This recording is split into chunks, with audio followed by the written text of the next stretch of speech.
देखिए, कल का दिन भर का ये खबर था कि क्या इंडिया ज्वाइन करेगा नाटो को, या इंडिया को मनाने के लिए क्या अमेरिका पूरे तरीके से तत्पर है कि वो इंडिया को मना लेगा कि नाटो में आप शामिल हो जाओ।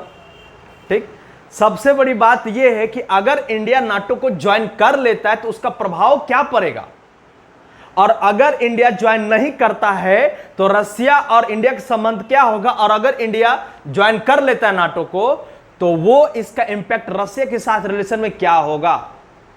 आपको पता है रसिया यूक्रेन को धो रहा था, यस और not? You can free, you can yes. क्यों धोया? क्योंकि यूक्रेन ये बोला था कि मैं नाटो को ज्वाइन करूंगा। बच्चों समझो मेरी बात को आराम से, ये हमारा ये पूरा वर्ल्ड है, क्या ये पूरा ये वर्ल्ड है, और इस वर्ल्ड में सबसे पहले समझिए कि नाटो क्या है, व्हाट इज नाटो, है ना। नाटो क्या है बाबू? एक संगठन है। क्या है? एक संगठन है, और इस संगठन का जो लीड करता है, जो नेता है, उसे कहते हैं यूएसए, यानी कि अमेरिका। कौन कर रहा है बाबू? अमेरिका। अब मैं यहां आपके सामने एक पिक्चर ड्रॉ कर रहा हूं, यह है आपका लैटिट्यूड यानी कि विषुवत रेखा है, और इसके ऊपर वाली जो दुनिया होती इसे कहते हैं नॉर्थ, और नीचे वाली जो दुनिया उसे कहते हैं साउथ। बोलो हाँ कि ना? अच्छा, यहां पर ऐसे करके यहां पर है आपका ये रसिया, रसिया यानी यूएसएसआर। क्या ये? यूएसएसआर, जिसे सोवियत संघ कहते हैं। क्या कहते हैं? और इस जगह पर यहां पर ये आपका ऐसे करके है अमेरिका, जिसे यूएसए कहते हैं। बोलो हाँ कि ना? ये दोनों पहले एक ही चट्टे बट्टे थे, अपने चट्टे बट्टे मित्र हुआ करते थे, लेकिन सेकेंड वर्ल्ड वॉर के बाद ऐसा क्या हुआ कि दोनों के दोनों अलग हो गए, और आज एक दूसरे को जान लेने पर हमेशा आतुर रहते हैं। कहते तो ये बिल्कुल नहीं कि हम तुम्हारा दुश्मन है और हम तुम्हारा दुश्मन है, लेकिन पूरे तरीके से जब मौका मिलेगा एक दूसरे को नष्ट कर देगा। बोलो हाँ कि ना? समझ में आ रहा कि नहीं? अब एक बात समझो, ये यूएसए जो है और यूएसएसआर, जब फर्स्ट वर्ल्ड वॉर हुआ था, यानी प्रथम विश्व युद्ध कब हुआ था बाबू? 1914 से लेकर के 18 तक, 1914 से 18। सेकेंड वर्ल्ड वॉर 1939 से लेकर के 45 तक। फर्स्ट वर्ल्ड वॉर में फ्रांस जो था वो जीत गया था, और जर्मनी जो है वो हार गया था। इस बात को खुन्नस के लिए हिटलर ने सेकेंड वर्ल्ड वॉर का षड्यंत्र रच दिया, और रचने के बाद घमासान युद्ध करता है किसके साथ में? तो एक साथ होता है आपका अमेरिका, फ्रांस, इंग्लैंड और रसिया। और सेकेंड वर्ल्ड वॉर में कम से कम 6 लाख से ज्यादा सेना मारा गया था रसिया का। बोलो हाँ कि ना? जैसे ये युद्ध खत्म होता है, तुरंत इनसे पूछा जाता है कि युद्ध का विजेता कौन? तो इन लोगों ने जवाब देता है कि मैं। क्या जवाब देता है? सारे बोलो मैं। अब ये मैं कौन है? तो 4 देश, लेकिन मैं कौन? मैं का मतलब ये होता है कि ये यूएसए जो है इन लोग को खरीद लेता है, यानी फ्रांस और इंग्लैंड को खरीद लेता है। फ्रांस और इंग्लैंड है कहां प्यारे? तो देखो यहां पर है हमारा, ये क्या है बाबू? यूरोप। क्या है ये? यूरोप। समझ में आ रहा है कि नहीं? तो ये फ्रांस और इंग्लैंड को खरीद लेता है कि आपको क्या चाहिए? पैसा की कमी हो गया, युद्ध लड़ने से किसी की भलाई होती नहीं है। तो यहां पर उन्होंने क्या किया? आईएमएफ का पोर्टल खोल दिया, वर्ल्ड बैंक उनके हाथ में दे दिया कि तुम सारा रखो, पैसा रखो, धन दौलत, सिर्फ हमें क्या दो? क्या दो? जीत का क्रेडिट दो। क्या दो? बोलो हाँ कि ना? अब ये जीत का क्रेडिट ले लिया, लेकिन ये जो रसिया है यानी यूएसएसआर जो है, ये बोला ना, ये ना चलबे। क्या बाबू लोग? क्यों नहीं चलेगा? इसके पीछे कारण था कि भाई साहब ये साम्यवादी को फॉलो करता है। किसको फॉलो करता है? साम्यवादी। अब ये साम्यवादी क्या होता है? और ये फॉलो करता है पूंजीवादी को। किसको बाबू? पूंजीवादी, है ना, यानी ये मार्केट वैल्यू को रिप्रेजेंट करता है। और ये साम्यवादी, साम्यवादी का मतलब समझो, साम्यवादी का मतलब होता है कि हम जनता का बहुत कम सुनेंगे, और एक देश में एक ही पार्टी रोल करेगी। बोलो हाँ कि ना? हाँ कि ना? जनता की वोट की ज्यादा कीमत नहीं है, जनता की बात की ज्यादा कीमत नहीं है। बोलो हाँ कि ना? और इस वजह से साम्यवादी पार्टी को बढ़ावा देते थे यूएसएसआर। यूएसएसआर 15 देशों का संगठन था जो 1917 और 18 के दरमियान में बना था। बोलो हाँ कि ना? इसी मतभेद के चक्कर में अमेरिका और साम्यवादी पार्टी यूएसएसआर में हो जाता है बवाल। क्या हो जाता है बाबू लोग? क्यों हो जाता है? क्योंकि ये बोलता है कि तुम हमको क्रेडिट दो, बोलता हम तुमको क्रेडिट दे देंगे तो हमारा साम्यवादी विचारधारा आपके सामने बोना पड़ जाएगा ना, इसलिए हम आपको कोऑपरेशन नहीं कर पाएंगे। एंड मैं आपके भरोसे से धरती पर नहीं हूं, मैं यूएसएसआर हूं, दुनिया का सबसे पावरफुल देश। बोलो हाँ कि ना। यही विचारधाराओं को लेकर के हो गया लड़ाई, और इसी लड़ाई को कहते हैं बाबू कोल्ड वॉर। कौन सा वार बाबू लोग? सारे बोलो, जिसे दुनिया शीत युद्ध के नाम से जानती। बोलो हाँ कि ना। तो जैसे 1945 खत्म होता है बाबू, वैसे ही शीत युद्ध स्टार्ट हो जाता है, और ये चलता है 1945 से लेकर के 1991 तक। समझ रहे? यानी कि 45 से 46 साल का ये युद्ध चलता है। और इस युद्ध में, इस कोल्ड वार में, ना अमेरिका रसिया के ऊपर एक बुलेट चलाता है, और ना यूएसएसआर यानी रसिया अमेरिका के ऊपर एक बुलेट चलाता है। लेकिन रॉयल का सीधा खड़ा रहो, क्या बोलता है? लेकिन एक भी देश इससे अछूत नहीं रहा, एक भी देश इससे अछूत नहीं रहा।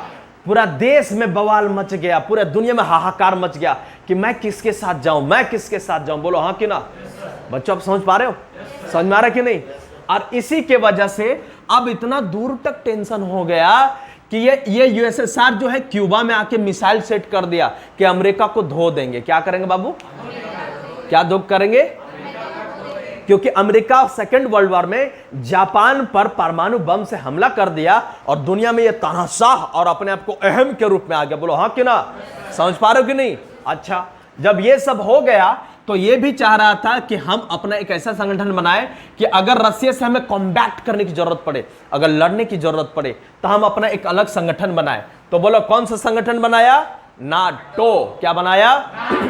सारे बोलो, जोर से बोलो, नाटो। अब ये नाटो है क्या बाबू? देखो ये है ना आपका विषुवत रेखा यानी इक्वेटर, इसके ऊपर है, यहां पर देखो ये जलधारा है। अगर आप ऐसे करके देखेंगे तो ये देखो, ये मैं ज्यादा बड़ा बना दे रहा हूं, ये ऐसे करके क्या है बाबू? आपका अफ्रीका। क्या है? अफ्रीका।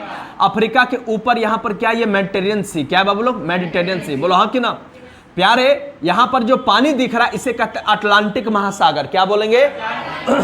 यहां देखो ये धीरे धीरे यहां पर पानी है, इस पानी को कहते हैं अटलांटिक। अटलांटिक अटलांटिक महासागर के पास बसे हुए जो भी देश हैं, वो देश किसकी तरफ चले गए? नाटो। नाटो मतलब देखो NATO। बोलो, बोलो नॉर्थ अटलांटिक टेरिटरी ऑर्गेनाइजेशन। और इसकी संगठन बन के तैयार हो जाती है 1949 में, यानी 1949 में। जब अमेरिका ने इस संगठन को बना लिया, तो बनाने के बाद क्या होता है? अब रसिया को हो गया दिक्कत। क्या हो गया बाबू? दिक्कत। इसने बनाया वार्साव पैक्ट। क्या बनाया? कि अगर तुम्हारे पास आधा यूरोप चला गया तो हम भी आधा यूरोप। देखो रसिया यूरोप तक, यहां तक फैला हुआ था। समझ में आ रहा है कि नहीं? है ना। अब क्या होता है? ये बनाता है वार्साव पैक्ट। क्या बनाता है बाबू लोग?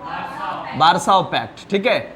वार्साव पैक्ट में यहां पर जो यूरोप के जो आधे से जो देश हैं, वो चले गए वार्साव यानी रसिया के साथ, और आधा चले गए आपके नाटो के साथ। शुरू में 12 देश थे नाटो के, लेकिन अभी नाटो में कुल 31 देश हैं। कितने देश? 31 देश। और आपको जानकर के बड़ी हैरानी होगी कि अभी 2023 में फिनलैंड नाटो में ज्वाइन लिया है। बोलो हाँ कि ना। समझ में आया कि नहीं? तो नाटो समझ में आ गया आपको? लड़ाई समझ में आ गया आपको? बोलो हाँ कि ना। सारे समझ रहे हो? अब रसिया और यूएसएसआर की मैंने बात, अमेरिका की बात क्यों किया? क्योंकि इसके बगल में बैठा हुआ यहां पर यूक्रेन। रसिया के नीचे क्या बाबू? यूक्रेन। यूक्रेन ये बोला था कि भैया हम नाटो ज्वाइन करेंगे। क्या ज्वाइन करेंगे? सारे बोलो, जोर से बोलो, नाटो ज्वाइन करेंगे। जैसे ये बोलता है हम नाटो ज्वाइन करेंगे, वैसे रसिया क्या करता है? उसको चारों तरफ से बजाना स्टार्ट कर देता है, और इतना बम और इतना गोले छोड़ा है कि आज यूक्रेन में शायद कोई नागरिक बसा हुआ है। दूर दूर लोग भाग गए, अपने देश को छोड़ करके भाग गए। बोलो हाँ कि ना। हाँ कि ना। और इस लड़ाई में रसिया का भी कुछ बचा है क्या? मारोगे तो खुद भी मार खाओगे। बोलो हाँ कि ना। हाँ कि ना। अब इसके लिए पूरा ईस्ट में, पूरब में कौन सा दुश्मन है? रसिया बचा क्या? रसिया तो कंगाल हो गया है ना। ईरान से ड्रोन मंगा रहा है, चाइना से मदद मांग रहा है। बोलो समझ आ रहा कि नहीं? अब रसिया के लिए सबसे खतरनाक जो दुश्मन है वो है आपका बाबू चाइना। क्या है बाबू लोग? क्या है वो? क्या है वो? चाइना। चाइना के ऊपर है मंगोलिया, मंगोलिया के ऊपर है, बोलो हाँ कि ना, रसिया के नीचे मंगोलिया, मंगोलिया के नीचे चाइना, और चाइना का सबसे खतरनाक दुश्मन इंडिया। समझ में आया? समझ में आया? आगे तार तार जुड़ गया ना। अब समझो, चाइना का निगाह है अमेरिका पर, अमेरिका का निगाह है चाइना पर, बोलो हाँ कि ना। इसमें इंडिया का क्या रोल? तो इंडिया अगर नाटो का देश बनता है मतलब वो दोस्त किसका हो गया? तुमको मार। देखो, चाइना पर निगाह है रसिया का, बोलो हाँ कि ना। लेकिन बड़ी बात यह है कि हाल क्या हुआ यूक्रेन का? बर्बाद हो गया कि नहीं? क्यों बर्बाद होगा? क्योंकि वो नाटो के साथ गया। और अगर इंडिया नाटो के साथ ज्वाइन करता है, क्या इंडिया का हाल भी ऐसा होगा? हो सकता है। क्यों नहीं हो सकता?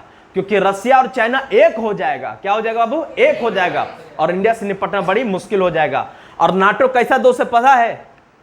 ऐसा दोस्त है नाटो कि आपको दारू पीकर के साथ में बैठ के बोल देगा, अबे जब बोलाएगा ना हम तुम्हारे साथ रात के 2 बजे भी खड़े रहेंगे, लेकिन जब जरूरत पड़ेगा, तुमको मुसीबत का सबसे बड़ा जब जरूरत रहेगा तो फोन करो तो फोन में नहीं उठाएगा। समझ में आ रहा कि नहीं? ये अभी फोन उठा नहीं सकते हैं। ठीक यही हुआ यूक्रेन के साथ। यूक्रेन पूरा नाटो देश से बोलते रहा कि मेरा मदद करो, मदद करो, मदद करो, पर कोई मदद, सिर्फ पैसा लोग दे रहे, कोई सेना दे रहा है क्या? बर्बाद हुआ ना यूक्रेन, बोलो हाँ कि ना। बच्चों समझ पा रहे हो? समझ पा रहे हो कि नहीं? अब देखो, चाइना का यूएसए का जो नजर है वो किसके ऊपर है बाबू? चाइना के ऊपर। चाइना के बगल में बाबू वियतनाम। क्या प्यारे? सारे बोलो। अब चाइना चाहता है कि वियतनाम को हम मार करके अपना कर ले। क्या करे बाबू? बोलो हाँ कि ना। अब इसका खिलाफ में है इंडिया, और इसके खिलाफ में भी है अमेरिका। बोलो हाँ कि ना। अब यहां पर यह बोला कि नाटो यहां पर घुसेगी, यानी नाटो मतलब पूरे के पूरे 31 देश। कितने देश? बोलो हाँ कि ना। तो चाइना कंडेम्ड किया। क्या किया बाबू लोग? कंडेम कि नहीं, इस बात को हम नहीं मानते। बोलो हाँ कि ना। समझ में आ रहा कि नहीं? आपने बनाया है नाटो, यानी नॉर्थ अटलांटिक टेरिटरी ऑर्गेनाइजेशन। बोलो हाँ कि ना। और ये नाटो रसिया को बर्बाद कर दिया, 15 देश में तोड़ दिया। कब? 1991 में। कब बाबू लोग? तो अब इधर पूरब देश में आपको घुसने की क्या जरूरत है? तो बोलता है जरूरत नहीं है, इसीलिए तो हम नाटो प्लस बना रहे हैं। क्या बना रहे हैं? क्या बना रहे हैं? नाटो प्लस एक नया ऑर्गेनाइजेशन है नाटो का, जो नाटो तो है लेकिन नए नए और देशों को जोड़ने की कोशिश कर रहा है। अब नाटो प्लस में भी कौन कौन सा देश है? बोलो ऑस्ट्रेलिया। ऑस्ट्रेलिया कहां है बाबू? न्यूजीलैंड। न्यूजीलैंड कहां है बाबू? ऑस्ट्रेलिया में। जापान कहां है बाबू? चाइना के बगल में। अच्छा, इजराइल कहां है बाबू? टर्की के बगल में। और ये समझ आ रहा कि नहीं? अच्छा, south Korea. South Korea China के ठीक बगल में है। बोलो हाँ कि ना। अच्छा, उसके बाद नजर है इंडिया पर, और इन सब का बाप है इंडिया। बोलो हाँ कि ना। समझ आ रहा कि नहीं? अगर इंडिया, ये सब तो कोई टोकने भी नहीं जाता कि चाइना क्या कर रहे हो। और चाइना जरा भी इधर पैर रखता है, इंडिया कहता है इधर पैर नहीं करोगे, मेरा जमीन है। अब जब भी आता है तो पिटा करके जाता है। बोलो हाँ कि ना। इसीलिए चाइना का सबसे बड़ा दुश्मन कौन है? इंडिया। और अगर अमेरिका कामयाब हो गया इंडिया को मानने में, तो खतरा सबसे ज्यादा किसके लिए है? चाइना के लिए। किसके लिए? किसके लिए? लेकिन रसिया के साथ संबंध क्या होगा? क्योंकि रसिया तो हमारा सबसे परम मित्र रहा है। बोलो हाँ कि ना। लेकिन मित्र रहा है तो कोई खैरात में रहा नहीं है। अभी रसिया क्या कर रहा है? अपना गोदाम खाली कर रहा है कि आप हमारे पास से बैलिस्टिक मिसाइल ले जाओ, हमारे पास से S-400 ले जाओ, हमारे पास से रुपया ले जाओ, हमारा यूज करो। पाकिस्तान को भी दे रहा है और चाइना को। और पाकिस्तान क्या है इंडिया के लिए बाबू? दुश्मन। चाइना क्या है बाबू? दुश्मन। तो एक राउंड टेबल पर रसिया, चाइना, पाकिस्तान बैठ के चाय और टॉस खाएंगे, और इंडिया के लिए माथा खुजलाएगा। आप समझ रहे हो कि नहीं? अपना माथा फोड़ लेगा? नहीं ना। उसका मुसीबत के वक्त में साथ दिया है। मुसीबत के वक्त में साथ कौन दिया? इंडिया। और आज जरूरत पड़ रहा है तो वो चाइना और उसको पाकिस्तान को मदद कर रहा है। बोलो हाँ कि ना। तो इंडिया को भी चाहिए कि रसिया को भी थोड़ा आईना दिखाए। क्या दिखाए बाबू? कि वो महबूबा वाली बात नहीं है कि हम तुम्हारे लिए जिएंगे और मरेंगे। बोलो हाँ कि ना। अगर तुम ये डिसाइड किए हो कि हम बगल वाले के साथ जाएंगे तो हमरों के लिए दुनिया है। बोलो हाँ कि ना। बोलो हाँ कि ना। अगर ये चीज हो जाता है, रसिया को नाटो में इंडिया नहीं जाना चाहिए, क्योंकि इंडिया गुट निरपेक्ष देश को लेके चलता है। गुट निरपेक्ष वो हुआ बाबू क्योंकि पूरी दुनिया चला गया नाटो के पास और एक दुनिया बन गया आपका वार्साव के साथ। जो दुनिया बच गई थी उस दुनिया को लीड कर रहा था इंडिया। कौन कर रहा था प्यारे? कौन कर रहा था? इंडिया। सारे बोलो इंडिया। स्वतंत्र भारत के सबसे पहले प्रधानमंत्री का नाम था क्या? पंडित जवाहरलाल नेहरू। फौज में जाओगे ना, कौन था? पंडित जवाहरलाल नेहरू। उन्होंने गुट निरपेक्ष चलाया। क्या चलाया बाबू लोग? क्या चलाया? जो देश दबे कुचले शोषित थे उनको लेकर के साथ में एक अलग संगठन चलाया जिसे सेंटो कहते हैं, सेंट्रल टेरिटरी ऑर्गेनाइजेशन, और एक माने कि एक अलग गुट निरपेक्ष देश बनाया। बोलो हाँ कि ना? समझ में आ रहा है? अगर इंडिया जाता है नाटो के साथ तो अपनी गुट निरपेक्षता का ये जो विचारधारा है ये तो खत्म होगा कि नहीं? और अगर इंडिया खुलेआम से मदद करता है रसिया को तो भी ये चाइना अमेरिका का दुश्मन हुआ कि नहीं? और अगर रसिया से दुश्मन कर लिया इंडिया तो बोलो यूक्रेन जैसा हाल भी हो सकता है कि नहीं? क्या भरोसा कि ये नाटो हमें मदद करने के लिए आ जाए? क्या भरोसा कि जिस दोस्त ने हमें जिंदगी भर साथ दिया है वो आज हमारा साथ नहीं देगा या हमें मारने के लिए आएगा? बोलो हाँ कि ना? तो इंडिया कमजोर नहीं है, लेकिन अगर रसिया पूरे तरीके से अपना खजाना, अपना घर चाइना और पाकिस्तान के लिए खोल देगा तो इंडिया भी उसे शिकस्त देने में पीछे नहीं हटेगी। बोलो हाँ कि ना? समझ में आया? आई होप कि आपको ये सब कुछ समझ में आएगा। आप लोग को भी अगर वीडियो पसंद आए तो चैनल को लाइक, सब्सक्राइब और कमेंट जरूर करें। Thank you so much. नमस्कार।